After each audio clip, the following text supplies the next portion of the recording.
My wife cheated with my cousin, bragged she'd take half my fortune, until she learned our marriage was annulled years ago. You're enjoying these stories and want to support the channel? Don't forget to hit that subscribe button. It really helps our channel. Now, let's start the video. The original poster starts by saying, "Hey, everyone. Ever had someone you gave everything to turn around and stab you in the back? Well, I've got a story for you. Let me take you back to where it all began. My name is Gabriel, and I'm 54 now, but this story starts nearly 5 years ago. I was 49, successful, confident, and, if I'm being honest, a little restless. My life was stable, the kind of stability most people crave but rarely achieve. I had wealth, respect, and the freedom to do as I pleased. I have 2 kids, Sophie and Ethan, from my wife, who passed away suddenly in my late 30s. I dedicated my life to my kids, but after they grew up and built their lives, I didn't have someone to share my life with after my wife passed away, and that absence felt sharper as the years went on. I wasn't entirely alone, though. My cousin, Marco, 39, male, had always been there for me, almost like the brother I never had. We grew up together, inseparable as kids, and over the years he became a trusted part of my inner circle. Marco wasn't just family. He was someone I could lean on, someone I thought I could always trust.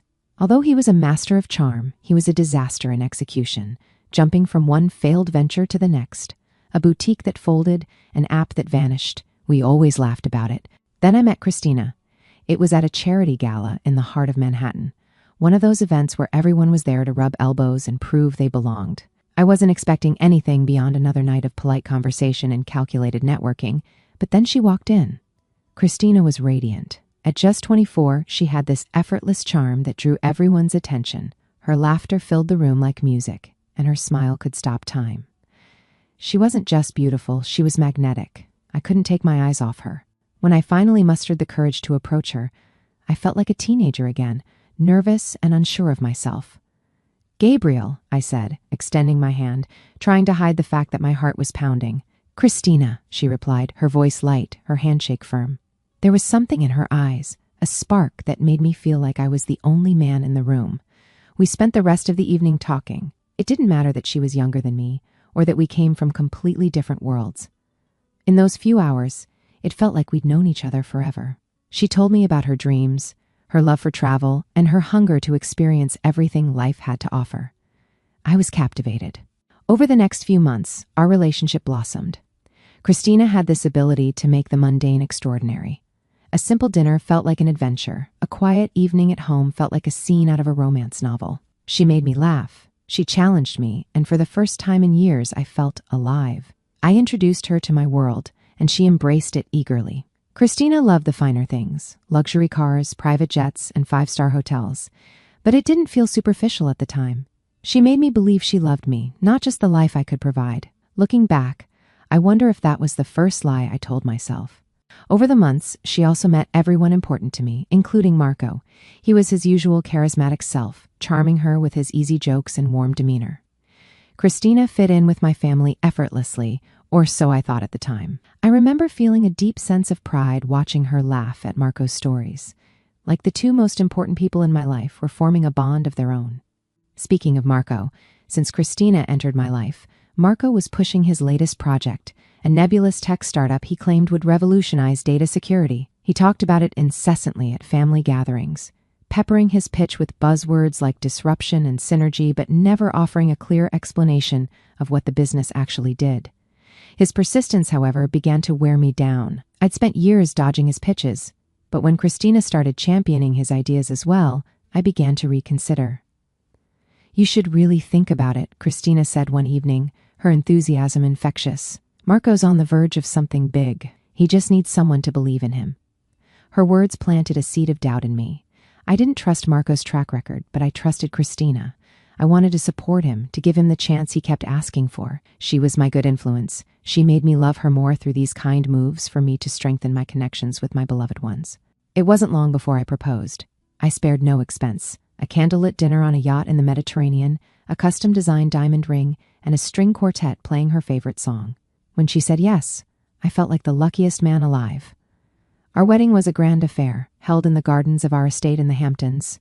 Every detail was perfect, from the flowers imported from Holland to the celebrity chef who prepared the menu.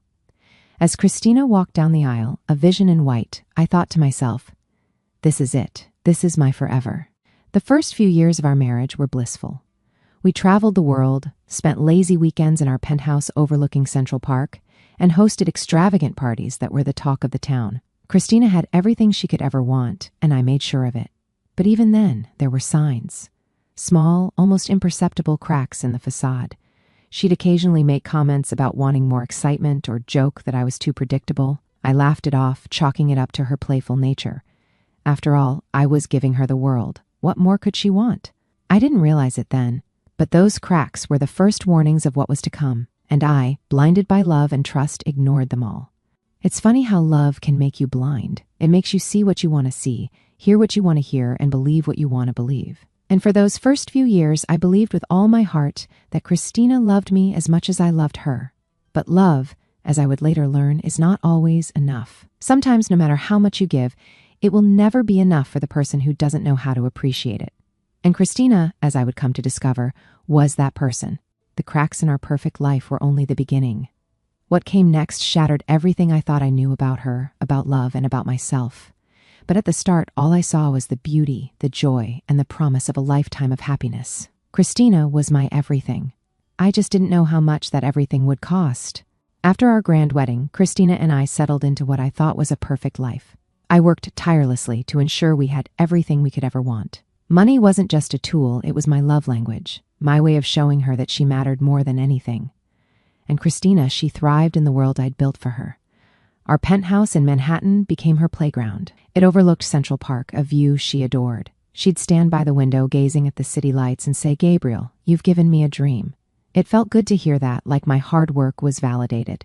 I wanted her to be happy, and every time I saw her smile, it felt worth it. Christina quickly grew into the role of a socialite. She became the centerpiece of every party we hosted, the woman everyone admired and envied. My world became hers, and I was happy to let her take the spotlight. We traveled endlessly, weekends in the Hamptons, summers on the French Riviera, winters in Aspen. Her favorite destination was La Romana in the Dominican Republic. She loved the exclusivity, the private villas, the turquoise waters. For years, it felt like we were living a fairy tale. But even fairy tales have shadows. The first signs of trouble were subtle, almost too small to notice. Christina had always been outgoing, but over time, her nights out became more frequent. At first, it was with friends from the charity circles, people I knew and trusted, but gradually, new names began to pop up. "Just some friends I met at the gallery," she'd say, casually brushing it off.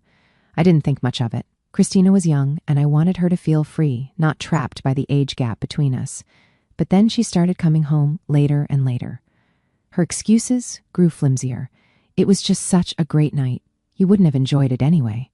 She'd laugh. I started feeling a gnawing doubt in the back of my mind. Was this normal? Was I being paranoid? I chalked it up to my insecurities about our age difference. I told myself that Christina was just enjoying her youth, that I had no reason not to trust her. After all, she always came home and always reminded me that she loved me. One night, I walked past the study and heard her talking on the phone. Her voice was low, almost a whisper, but the words I caught were sharp enough to cut through me. "He's great for stability," she said, followed by a soft laugh, "but he's so boring. I mean, he's Gabriel. What was I supposed to do, say no to a man with that kind of money?" I stood frozen, unable to move or breathe. Was she talking about me? She had to be. I wanted to storm in, demand an explanation, but I couldn't. My legs wouldn't move, and my mind was racing too fast to form a coherent thought. I quietly stepped away, pretending I hadn't heard anything, but her words replayed in my head all night. Stability, boring. My name, spoken like an obligation rather than a treasure. The next morning, I tried to act normal, but something had shifted. I watched her more closely, noticing things I'd ignored before. The way she glanced at her phone constantly, the sudden bursts of laughter. At texts she refused to share. The new friends who always seemed to be younger, more vibrant, and not part of our usual circle. I wasn't about to jump to conclusions without solid evidence. I needed hard facts to back up what my intuition was already screaming. No way was I going in blind. One night I mentioned to Marco that Christina had been acting distant. He waved it off with a laugh. "She's young, Gabe. Probably just needs a little excitement. Don't read too much into it." His words reassured me, and for a while, I convinced myself he was right.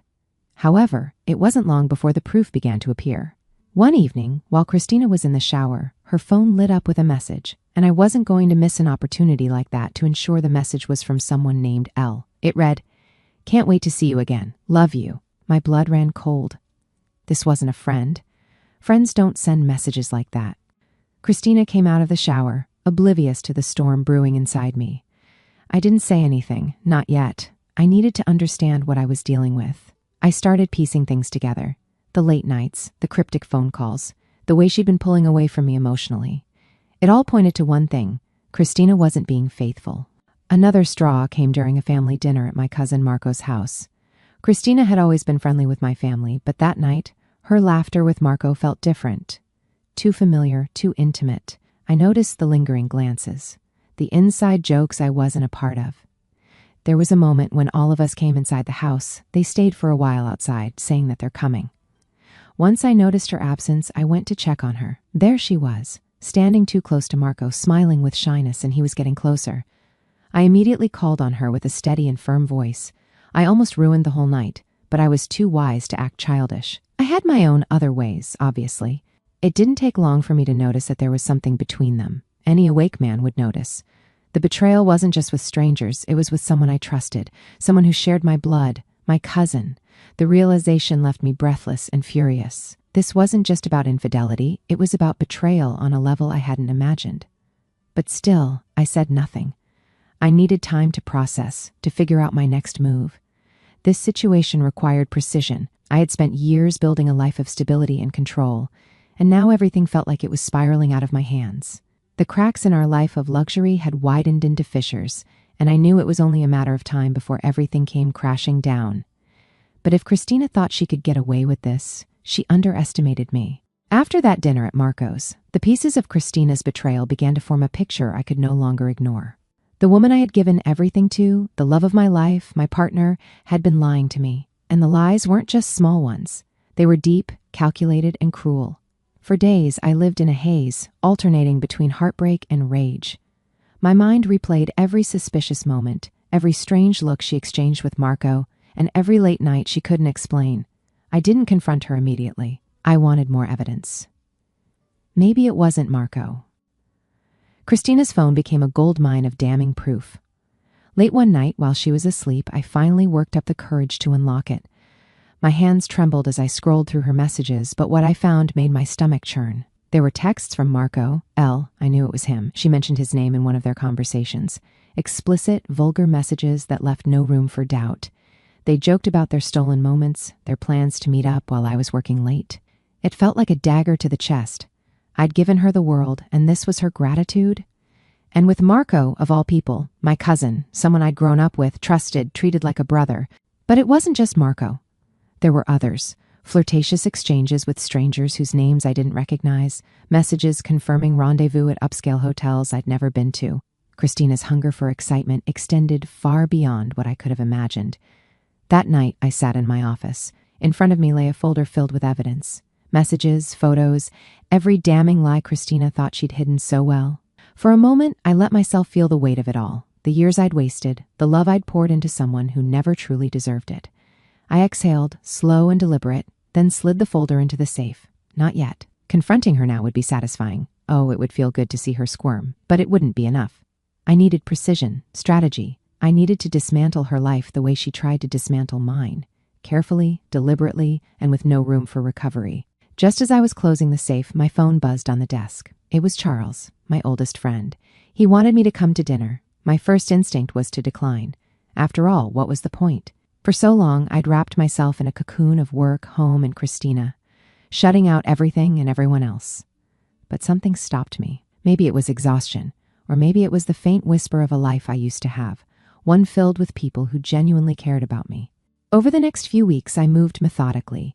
I met with my lawyer, transferring assets out of our shared accounts and ensuring Christina's access to my world was slowly but steadily cut off. She hadn't noticed yet, too preoccupied with her endless girls' nights and frivolous shopping sprees.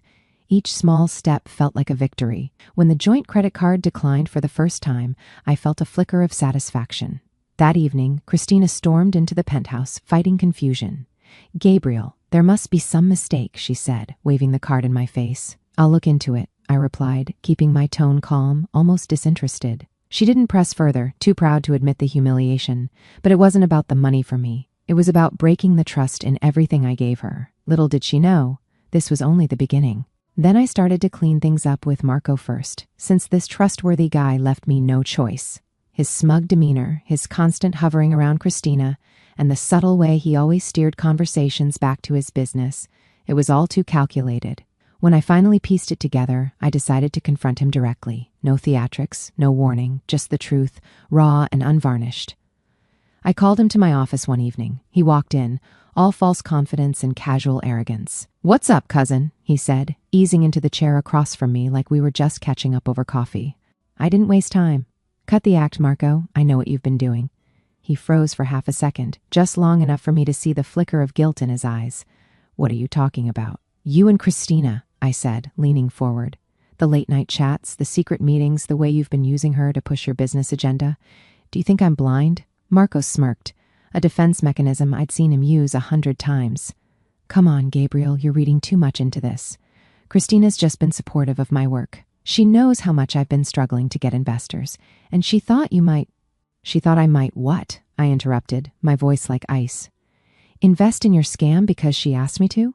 Because she warmed me up to the idea while you were what? Sharing secrets? Sharing more?" Marco's smirk disappeared, replaced by a forced calm. "You're making it sound like—" "Don't insult me by playing dumb, Marco," I snapped. "You've been working this angle for months, using my wife, to line your pockets. What kind of man does that to his own family?" He shifted uncomfortably in his seat. "You're overreacting," he said, but the tremor in his voice betrayed him. "Christina and we've just been talking, Gabriel. That's it." "Talking? Then why does she have your name saved in her phone under a code? Why do I have messages from her saying she'll make sure I see the value in your garbage startup?" Marco's face flushed, his composure cracking. "Look, I didn't mean for this to—" "You didn't mean for this to what?" I demanded, standing now, my fists clenched at my sides. "To blow up in your face? To get caught? You think I don't know what kind of man you are? You think I don't see how you've been manipulating her and trying to manipulate me?" He stood too, trying to save face. "You've got it all wrong, Gabriel," he said, his voice rising. "Christina came to me. She's the one who—" "Don't you dare try to blame her," I said, cutting him off.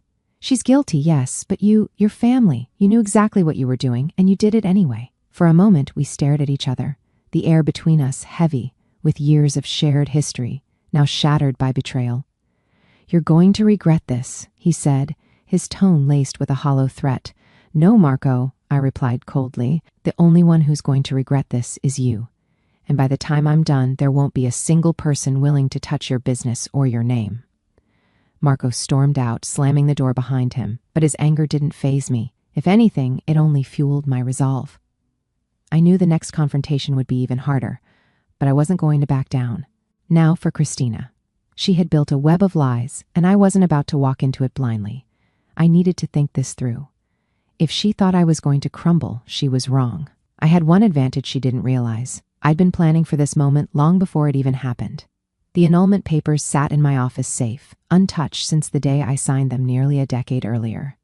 I'd had them drawn up during our honeymoon in La Romana, back when I was still in the honeymoon phase, literally and figuratively. It wasn't because I didn't trust Christina back then. It was because I knew the risks of being a man in my position.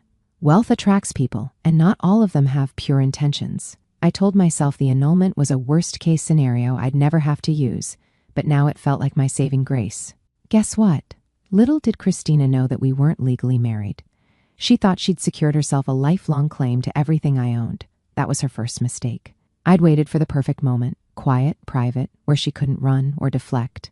Dinner in the penthouse was just the opportunity I needed. I set the table myself and pretended to be the man she thought she could still manipulate. But underneath it all, I was calm, calculating. Every word I said, every look I gave was part of the plan. Christina thought she held the cards. She was about to find out just how wrong she was. Christina looked stunning, as always, her makeup flawless, her smile radiant. She had no idea what was coming. "I ran into Marco today," I said casually, cutting into my steak. Her fork paused midair. "Oh, how's he doing?" "Fine," I said, locking eyes with her. "He mentioned you, said you two have been spending some time together." She forced a laugh. "Oh, come on, Gabriel, Marco and I. Don't be ridiculous. He's family." "Exactly," I said, my voice cold, which is why I find it disgusting. Her smile faded completely. "What are you talking about?" I leaned back in my chair, staring at her. "I know, Christina. I know about Marco. I know about the others. Don't play dumb. I've seen the messages." Her face turned pale, and for the first time, she was at a loss for words. I don't know what you're talking about, she stammered. Save it, I shouted, my voice rising. Do you think I'm stupid? Do you think I haven't noticed the late nights, the lies, the way you act around him? You've been using me, Christina. All this time, I've been nothing but a paycheck to you. She tried to deny it, but her voice cracked, and tears welled up in her eyes. It wasn't supposed to be like this, she whispered, finally dropping the act. I didn't mean for it to happen. A predictable display of crocodile tears. You didn't mean for it to happen, I laughed bitterly. So what did you mean to happen? To bleed me dry until you found your next victim? Her silence spoke volumes. She knew she'd been caught and there was no way out. But instead of apologizing, she turned defensive. You're not perfect, Gabriel. You're boring, predictable. Do you know how it feels to be married to someone who cares more about work than me? Her words stung, but I didn't let them show. I cared about you more than anything. I offered you everything you'd ever dreamed about, I said coldly, and you threw it all away. I hope Marco was worth it because you'll be leaving this marriage with nothing. She looked confused, her tears stopping for a moment. What do you mean? I smiled then, a small, cruel smile. I mean, we were never married, Christina, legally anyway. I annulled the marriage 4 months after our wedding. So technically, you've been nothing more than a very expensive girlfriend. Her face crumpled as the weight of my words sank in. You're lying, she whispered, shaking her head. Am I?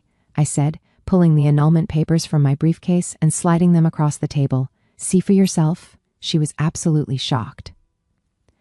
How did this happen? When? Remember La Romana? I asked, my voice cold and deliberate. While you were sipping cocktails and enjoying yourself like a fool, you were already divorced and didn't even know it. She grabbed the papers with trembling hands, her eyes scanning the text. When she looked back at me, her expression was a mix of shock, anger, and despair. You bastard, she spat. No, Christina, I said, standing up. That's you. And now we're done. I walked out, leaving her sitting there in stunned silence. The war wasn't over yet. The fallout of her betrayal was just beginning. Christina's screams echoed in the penthouse as I closed the door behind me. I didn't care. For the first time in a decade, the weight of her presence was gone, and I felt strangely calm. I had no idea where to go. My home, my sanctuary, had been tainted by her deceit, so I decided to go to the one place where clarity had always found me, the office. The next morning, my lawyer called. Gabriel, are you sure you want to do this publicly? He asked, his voice cautious. We can keep it quiet, settle everything behind closed doors. No, I said firmly. She doesn't deserve quiet. I want her to feel the consequences. And consequences she felt. The annulment papers were just the beginning. I removed her name from everything, cars, properties, even the shared memberships to exclusive clubs. By the end of the day, Christina's life had gone from penthouses and private jets to 4 suitcases and a guest room at her friend's apartment. Within days, she was calling me incessantly, leaving voicemails that ranged from tearful apologies to outright threats. You can't do this to me, Gabriel, she sobbed in one message. I gave you the best years of my life. Loved you. I laughed bitterly, deleting the voicemail. The best years of her life?